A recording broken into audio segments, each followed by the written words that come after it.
Now let's look at using the MACD, also known as the Moving Average Convergence or Divergence Oscillator, to trade cryptocurrency. The MACD indicator shows the momentum and the trend of a current stock or cryptocurrency using the moving averages. It consists of the MACD line, the signal line, and the histogram.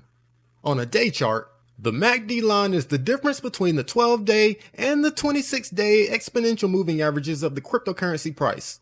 The 9-day signal line is the exponential moving average of the MACD line itself. The MACD histogram are the bars down here and is calculated by subtracting the signal line from the MACD line.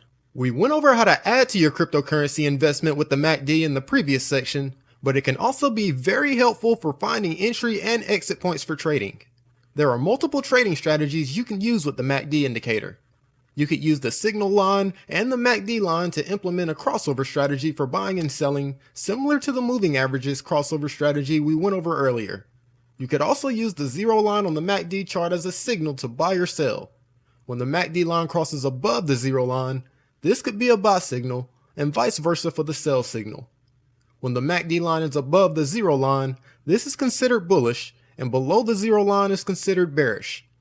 Like other strategies, the MACD can be applied to both short-term and long-term trading. Simply change the date settings on the platform that you're using to view your charts, like changing the 9-day MACD signal to the 9-minute signal, for example. No signal indicator is ever 100% correct, so it's important to confirm any signals with other indicators. If there was one indicator that worked every time, I think everyone would just use that one. So let's take a look at how to add the MACD to the Bitcoin candlestick chart and find some good trading points.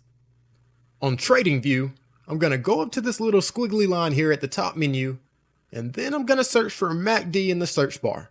You'll see multiple strategies in both built-in and public library, but we're just going to do the simple MACD.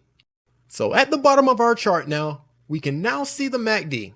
The blue line is our MACD line, the red line is our signal line, the horizontal line running through the middle is our zero line, and the bars on the top and bottom of our zero line is our histogram.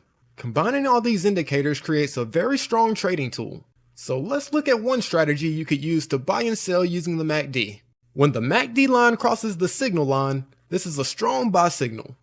So let's say we're using this MACD crossover strategy and we made our purchase around here. You can see that on the way up, the signal line almost acted like a support for the MACD line.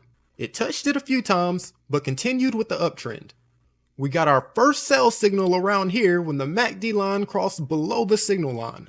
I'll say that was a pretty good trade.